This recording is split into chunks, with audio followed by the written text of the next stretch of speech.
7 news Andhra.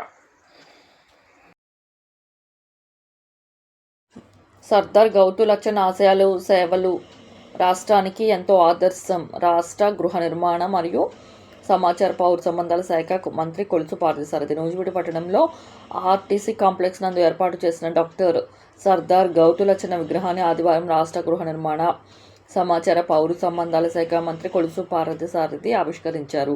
అనంతరం ఏర్పాటు చేసిన బహిరంగ సభల్లో మంత్రి మాట్లాడుతూ సర్దార్ గౌతు లచ్చన్న అంతటి గొప్ప నాయకుడి విగ్రహాన్ని ఆవిష్కరించడం నా పూర్వజన్మ సుకృతం అన్నారు. సర్దార్ వల్లభాయ్ పటేల్ తర్వాత సర్దార్ అనే అంతటి గౌరవం దక్కింది. దేశంలో 2వ స్థానం మన సర్దార్ గౌతు లచ్చన్న అన్నారు. ఆనాడు స్వాతంత్రం కోసం పోరాటం చేసిన వారిలో ఒకరని అన్నారు. ఆయన యొక్క ఆశయాలు నేటి తరానికి ఎంతో ఆదర్శం అన్నారు.